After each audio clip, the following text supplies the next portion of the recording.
All right. My next guest is the founder and executive director of DemocraShe, a nonpartisan national nonprofit on a mission to empower historically underserved high school girls to become our future elected leaders. She's a Yale graduate, Phi Beta Kappa, with a master's in social work from USC and a master's in public policy from UCLA. She served as the Get Out the Vote director for the California National Organization for Women, national outreach director for Field Team 6, and got her start interning at the Women's Council of the Democratic Senatorial Campaign Committee. So yes, this passion runs deep and it runs long. What makes her work genuinely different is her integration of brain science into civic leadership training, giving young women real evidence-based tools to overcome self-doubt, regulate their nervous systems, and step boldly into leadership. She's a movement builder fellow with How Women Lead and Obama Organizing for Action fellow and a former board member of Urban Partners Los Angeles. She also leads adult trainings on trauma resiliency, helping everyday people find hope and taking action in unprecedented times. Please welcome Sarah Jakle. Welcome to the podcast. Thank you so much for being here. Thank you so much for having me. Absolutely. I couldn't be more thrilled, honestly. I was doing some research before our call this morning and just checking out the website, and I'm really grateful for everything that you're doing because not to quote Whitney Houston here, but the children really are our future. And, with everything going on in the world, I believe that, young girls really are our future. It is time for us to step up, and we need the tools to do that. So I'm really curious, you started at the Women's Council of Democratic Senatorial Campaign Committee. How did you get into that? And then what lit the fire inside of that? What was that moment where you were like, this is it for me? I love that question because it takes me back to 1992, which dates myself slightly.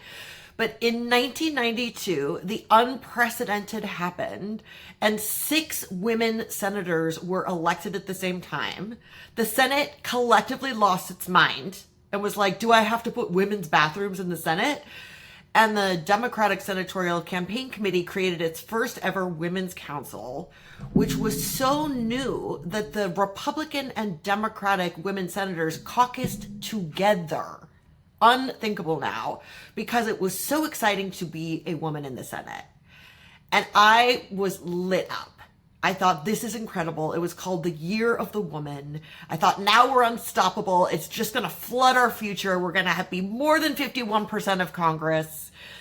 And so much later in life, when I found myself looking at a Congress that was 28% women, and back in 2020, 9% women of color, and I had the privilege of working with the California National Organization for Women, I thought, why didn't we see what we thought we were going to see, which was this explosion of the years of the women just flowing into each other? And there are many, many reasons, but one of them is the barriers to entry. Mm-hmm. So women with the same resume as men are twice as likely not to see themselves as candidates for office. And then when women do step up, they get up to 10 times more bullying and harassment. And it's just on both sides, right? They can't see themselves, and when they do, they get punished for it. So my background in social work, I thought, what if we took the evidence-based practices that we know help brains step out of comfort zones to say yes, and also regulate themselves when people are pushing back on that, and bait that into how we start creating our women candidates? And then all of that became DemocraShe. And why the focus on younger women? I know that a lot of this ties into brain science, like why aren't women stepping up? So what's the idea in going directly to the source, right? To the fountain of youth, if you will. What was the idea behind that? 2 things. One is, interestingly, high school is the last time boys and girls think they can run for office equally, after which it starts cratering for women. So the thought was to go right to the spot where we start to lose our girls and make sure they keep sprinting ahead, rather than having to restart in your 40s and 50s when you've already gone down the imposter syndrome and all of that. And the other reason, honestly, was when I was talking to women about the evidence-based practices that exist to support our brains, they kept saying, I wish I knew this in high school. What would my career have been if I had been introduced to this in high school? And it was the Venn diagram of those two things. It's the last time they think they can run for office, and what if I knew this in high school? I thought, what if, rather than suffering to get these skills in our 40s and 50s from coaches or therapists, what if we just had them in high school? What kind of world would we see? And I would like to see the answer to that question. I mean, I think it's a very worthy question to ask. I think it makes a lot, it's very logical, right? Like, start at the source, especially when you get older, you're battling family trauma and your mother's voice in your head. You know, it's crazy how a lot of that stuff kind of hits you later in life too, right? Like, you kind of go through life and then you wake up in your late 40s and you start introspecting everything. So it's really hard to get over a lot of those things, right? You're dealing with divorces, kids, failures. But when you're younger, your brain is a little bit more open. It's ready to be massaged into the right pathways. And what a difference that can make when you empower a younger woman to believe she can do anything. 100%. She goes on to do it, you know? 100%. And also, the brain is very neuroplastic in the teenage years. So it more easily wires new ideas and new skills, which is the right time to grab people and start baking these skills into their brains. And the other thing was, to your point, Desmond Tutu has this amazing quote where he says, and I'm paraphrasing, but he says, we can't just pick up logs that fall into the river at the end of the stream. We have to stop them from falling in, right? So going right to the moment where we start to lose our girls and making sure we don't just say something like, you can do it, but actually give them concrete evidence-based practices to incubate this positive way to talk to themselves, to regulate their nervous systems, to be brave, to be bold, and also protect them from what we know comes at them and that amplifies across any intersectional identity. Let's be clear-eyed about what women face in workspaces, in civic spaces, in elected spaces, and let's build in some skills to protect them. Let's get into that. There's a lot of barriers that women face, like getting into politics or running for office or really doing anything, right?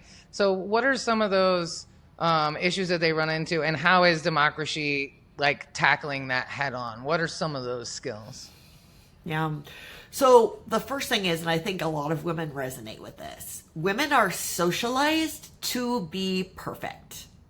We are socialized not to try something unless we already know we can be perfect. And boys are socialized to try, fail, try again. And it ends up with what we call a resiliency zone. And women's resiliency zones can be very narrow, where what feels safe, what tracks as safe, is very narrow. Men who are encouraged to fail and try have very wide resiliency zones. And we see them self-selecting into leadership, self-selecting into candidacy. So one of the things we want to do with women is expand that resiliency zone and what feels safe. So democracy does that in a couple ways. First of all, our motto is, you can't do it wrong. Because no matter what, you learn. Amazing. That's a victory. So let's start seeing the things we're doing as, I can't do it wrong. No matter the outcome, I have gained some valuable insight and information that's going to help me in the future. So we want to reframe like that. We also teach girls to meet their inner best friend. So we all know the inner critic. When we start stepping into a new space out of the resiliency zone, the inner critic is quick to say, this is not your space. You're an imposter. You can't actually do this, right? We're all very familiar with her. And it doesn't work to just tell her to go away. One of the things I say when I'm talking to an audience is I'll say, I'd like everyone right now to say, just stop worrying. Just knock it off. And did that work for anyone? And it doesn't work. Because you can't just turn off the inner critic. It's a different part of the brain called the amygdala, which is our fight, flight, freeze reptilian part, right? She has a different language. But we teach girls to resource their inner best friend, who is their mom, who is Taylor Swift, who is Michelle Obama, and turn to the voice that encourages them, because you can actually access that as an ally. And so we ask our democracy girls before they give a speech, before they do Democracy Congress, before they advocate for issues, what would your first of all, what was your inner critic say about you making this speech? And we're online, so the chat fills up with, nobody wants to hear you, your voice doesn't matter, you're gonna stumble and fail. And then we say, can we put a heart on our screen if everybody feels this way? And the screen lights up. It's totally normal. We all have her. And she's not as helpful as she thinks she is. So now I'd like to ask what your inner best friend would say about you giving this speech. And the chat fills up with, what you have to say is important. You belong in every room. Your voice matters. And we do this over and over. So Democracy girls learn to ask the question, what would your inner best friend say before they take a test, before they make a speech, before they go for a club leadership position, before they take a driver's ed test, right? And it wires this very positive cheerleader to successfully combat the inner critic that says, don't dare to be big. Don't step out of your comfort zone, that's scary. And we do other skills like grounding, which asks yourself to be in contact with the physical surface and pulls you from the amygdala back to your prefrontal cortex. We ground with our first feminist, Mother Earth. We savor the good, where we have a negativity bias in our brain, right? But the more you ask yourself to consciously notice things that are joyful and beautiful, the more your brain starts to pick up on that on its own. So things like that gently reorient a woman's brain safely to this very positive, encouraging, nurturing, supportive space that lives inside her. It's not dependent on the teacher that then she goes to college and leaves behind. It's inside her, and she'll have it for the rest of her life. I absolutely love that, because I think as a grown woman, right, you don't always think about where did those voices come from or even pay attention to the voices. They're just like embedded in there for so many years, and so learning how to change that narrative at a younger age is so important. It's interesting, while you were talking, I was just talking with a friend, and she has a concussion recently, and apparently your brain is very open to forming new neural pathways when you have a concussion. So young girls, and if you had a concussion recently, you can rewire your brain easier. Hey, there's an upside to everything, right? Well, let's talk. Some of those tools are very impactful for grown-ups as well, right? So how, working on tapping into some of these skills, these brain hacks on how to adjust with overwhelm, because, it's not just these young girls, right? It's all of us, right? We're all wildly overwhelmed with everything all of the time. So how do you, I know you lead adult trainings on trauma resiliency. So what is that? How do these, I would imagine these things are very similar. They're very connected, right? It's just starting them younger, but then teaching us at a little later age. So let's get into some of that. What should people know if they're really overwhelmed by the news cycle right now? Yeah. The first thing to know is that your brain is neuroplastic your whole life. You always have the ability to wire and learn new skills. So don't be disturbed just because you're not a teenager who is super neuroplastic. Everyone is neuroplastic. I would say one of the things, after the election of 2024, I also switched in my volunteer time to leading trainings for adult women. And we meet a couple things. So everybody meets their inner best friend. And they also meet their inner champion. Who is that figure that would encourage you to be brave in service with your values? So your inner best friend is unconditionally loving and supportive. It is my puppy dog Branch. Loves you no matter what, has got your back. And the inner best friend is someone you admire, mine is Stacey Abrams, who encourages you to go after your values and be brave. And you turn to, what would my inner champion say? And I think one of the things that we do in the adult trainings is take a particular thing called a growth step. So in social work, you learn there is safety, growth, and overwhelm. In safety, you try nothing and you learn nothing. In overwhelm, you go too fast and you flood and you learn nothing. In growth, you ask yourself to be slightly out of your comfort zone and you thrive. So what is that growth step for you? It's not the safety step, it's not the overwhelm step, but what would be a growth step toward living in line with your values? And then what would your inner champion say to encourage you to take that growth step? And then once you've imagined taking that growth step, what does your inner best friend say to support and encourage and celebrate you that you did that? Because all the research shows when you celebrate yourself, you actually wire into yourself the ability to do it again. So it's those types of things. And the other thing I say to adult women is sometimes we feel like experiencing joy or beauty, it is offensive to people who are suffering because there is so much suffering. In reality, beauty and joy protect your brain so that you can show up and fight suffering. Because if we just flood with misery, we go underwater. We go into hyper arousal where we get stuck worrying and we can't get out, or we go into hypo arousal where we collapse. So actually finding moments of beauty and joy and building that into your day is the best thing you can do on behalf of people who are suffering, because it is what will protect you to show up. And gently shifting that sense that we are being a bad person by feeling happy when there's so much suffering. So, and I think tying that to your growth step, right? Taking action in line with your values.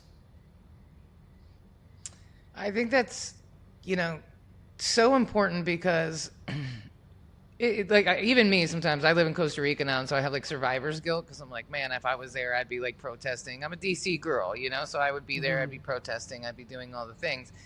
And then I probably would have been arrested by now because I know I'm already on the ICE list, so it wouldn't have lasted very long. And I feel bad sometimes that I'm not there. And I'm like, but at the same time, I'm not there. And so I'm using my voice here, to reach people there because I have a little bit of protection. And I do make a point to post pictures of nice views because it does matter, right? It's like you don't have to be sad or angry all the time, but you have to stay true to those morals, right? So I think there's like a difference in feeling joy, being grateful, spending time with your girlfriends, especially right now. Like every time I spend time with my girlfriends, I always just leave feeling so much better, validated, heard, loved, appreciated, all of the things. And those times, even if it's just being drunk on a boat or on a, like what like that also matters, and that's different than just completely checking out. And I think sometimes people don't understand. If you're happy, it's okay. You can be happy. That doesn't mean you've abandoned the resistance or you've abandoned the movement or whatever it is you're doing. It just means, like you said, you're arming yourself. Because if not, it's like, well, what's the point, right? Like if all we do is consume all this bad stuff, it's really easy to feel hopeless. But then you look back and you go, wait a minute, hold on. There's a lot of good things happening, right? My friend of mine said to me the other day, and I'm still sitting with it, but she said, I think Trump is going to unite the world. And I'm like, oh, that just makes my skin crawl. But she's kind of right, because we're more aware of each other than I think we've ever been. We're, cheering on the guy in Poland, and we're, and there is some positive in all of this negative. It just feels very negative. And so I think it matters to take time to acknowledge that joy, acknowledge some of the good things, because if not, we have nothing to fight with. We have nothing to get up for. There's a lot that shows that making people overwhelmed, miserably hopeless is a strategy. Because what happens to your nervous system is you overwhelm and you collapse. Or you get stuck in anxiety and you can't function. Both of those, you can't function. So the more you're investing in happiness, there's a trauma skill called titration, where you titrate into something hard, you touch into something hard, and then you touch into something neutral or positive. And the only way to stay with something really hard is to go back and forth. If you just live in the trauma, you flood, and that's not effective. So I think there are so many ways to build into our lives that sense of how can I move toward a growth step titrate back toward protecting myself, even in a moment of saying, what would my inner best friend say? And getting that positive encouragement. And then whatever that looks like, that is the growth step for you in line with your values.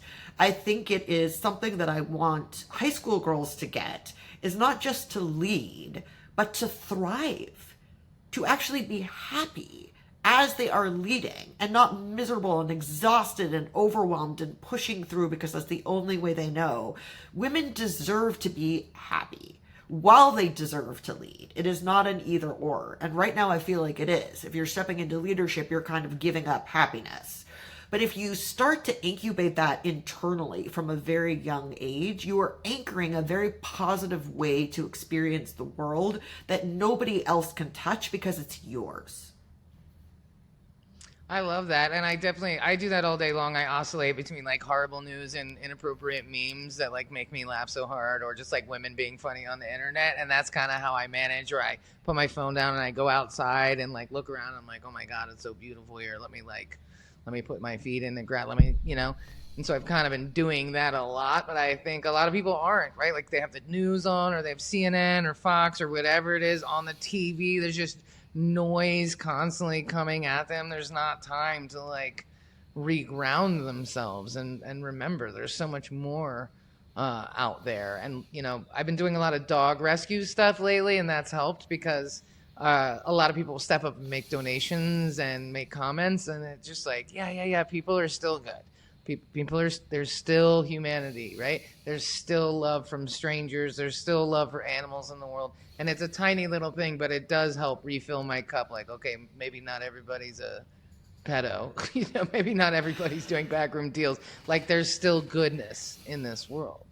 Yeah. And I think it's really important to remind yourself that you're not being a bad person by turning off the news and going into the garden for a little bit, or turning off the news and calling a friend, or turning off the news and petting a dog.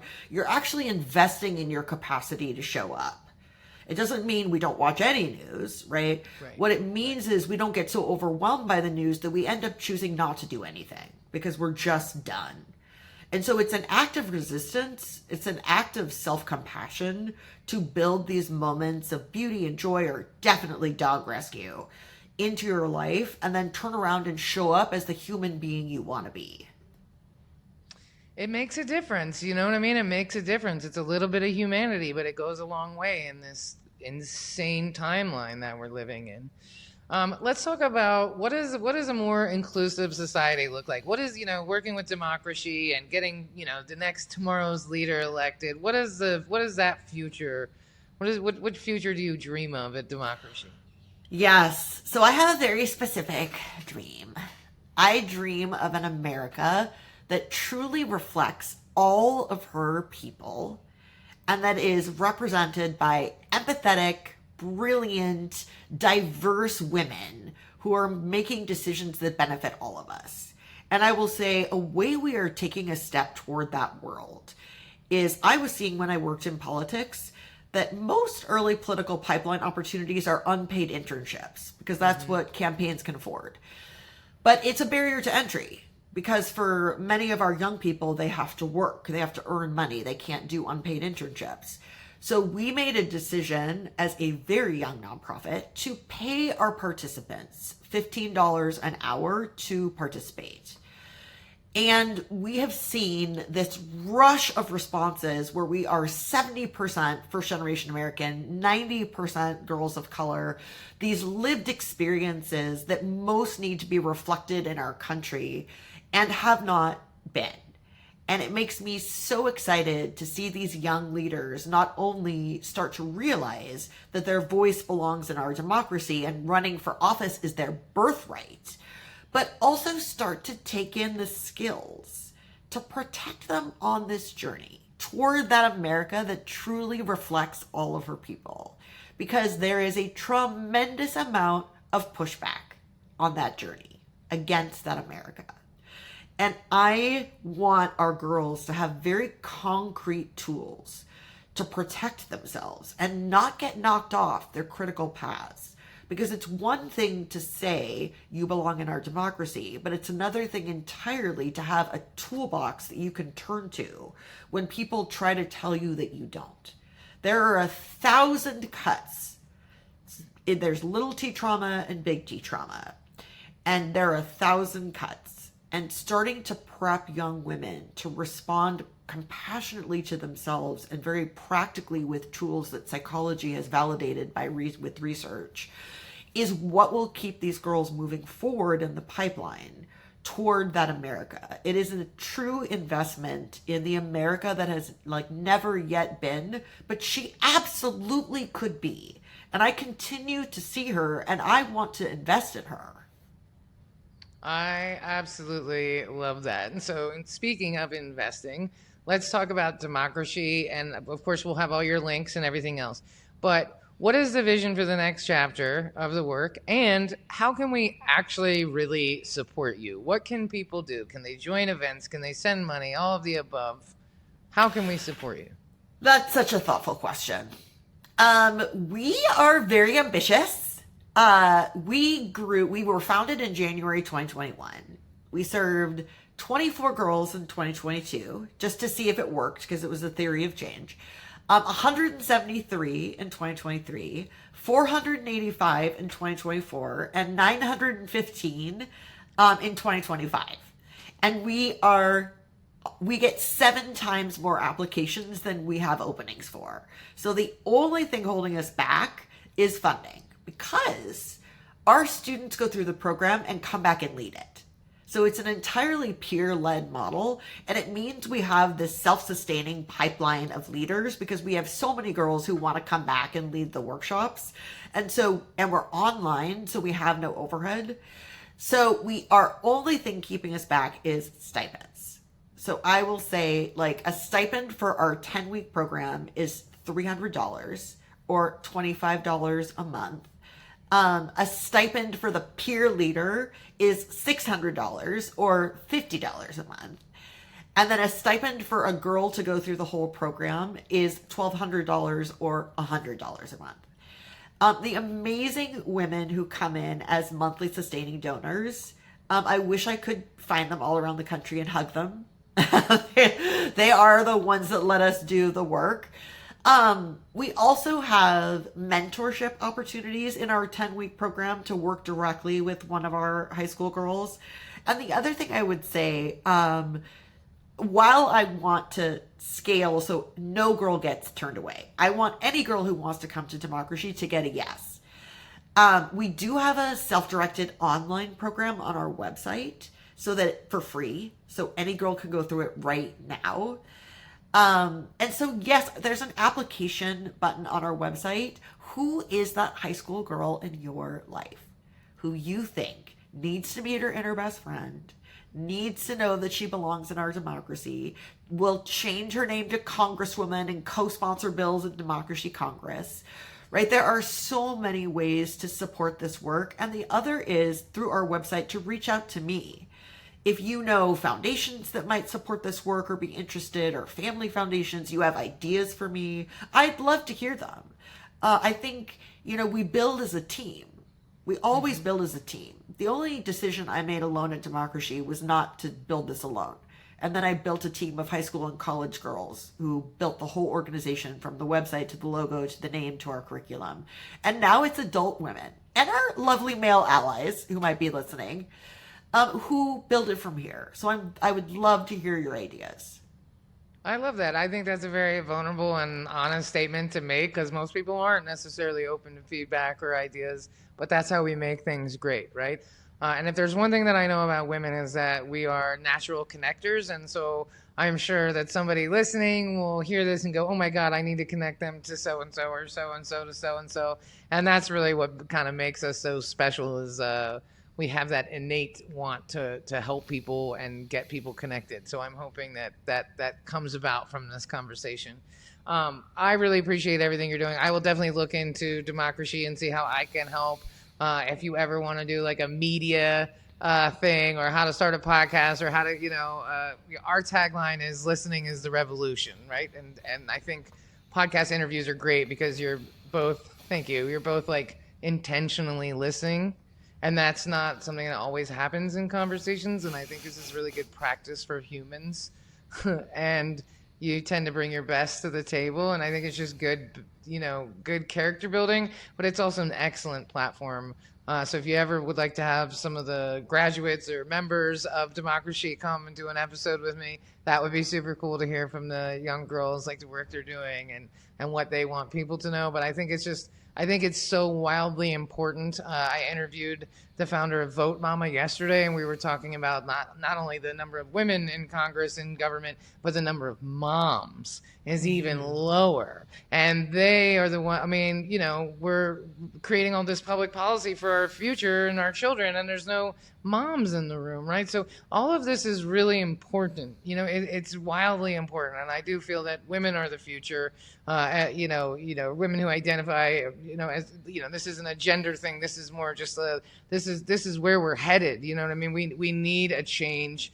Look what's happened. So it's time for something better. And I really feel that bubbling up everywhere. I feel this renaissance of women, who are just sort of waking up. There's women of all generations and decades who are really kind of tapping into what it is that we have to offer. And we're looking around and we're realizing it's not a choice anymore. You know what I mean? And especially as older ones, I don't have any kids and I'm not married, so I'll take a few hits for the team because I got nothing to lose. But we got to start kicking these doors down. So I appreciate, what you're doing so much. So thank you, honestly, thank you. Thank you for creating this space. You're doing such incredible work, lifting so many stories, and I really appreciate being here. Thank you. Well, last month I said, tag you're the most badass woman and I put it on all my social accounts, and I got a lot of names, and it dawned on me, you know what, I think I just want to platform women for a few months. This isn't a women's podcast, but I just feel like this is the right thing to do. And I'm so glad I made that decision because these are the conversations. It's like you were talking about earlier. I can't remember the name of it, but those moments of being like, hey, wait, maybe everything will be okay. Maybe there are good people. We're looking at our government and going, what are you doing? Why isn't anything happening? But there is things happening, and there's women like you leading that charge in corners all over the country, and those are really important things to remember. Those are really important things. Something I've always said to the girls, but also when I was in politics, is never forget that you are on a team of millions of people, and everyone's doing their own tiny part, because we feel like I am but one person. How can I possibly make a difference?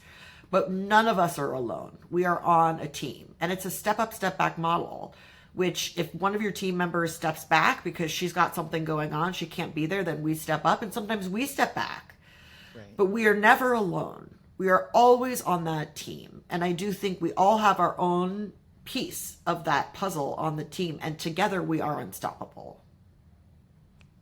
I love that. And it's the truth. We are on a team. And I think that's such an important distinction because we're in this weird time of you have to be the leader, you have to be a content creator, it has to be you, but it's it doesn't have to be you. You're on a team. You can just play your part and sit back on the bench, or then put your jersey back on when the time is right. You don't have to be the leader. You don't have to be the one man. Just be a good team member. I love that. It is pulled from the community organizing of Barack Obama.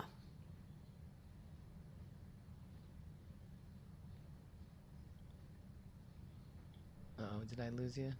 Oh, there we go. No, I'm still. I think it cut out for a quick second. Okay. Well, Sarah, thank you so much for your time today. I really, really appreciate it. We will be sure to put all of the links here for the website, everything else.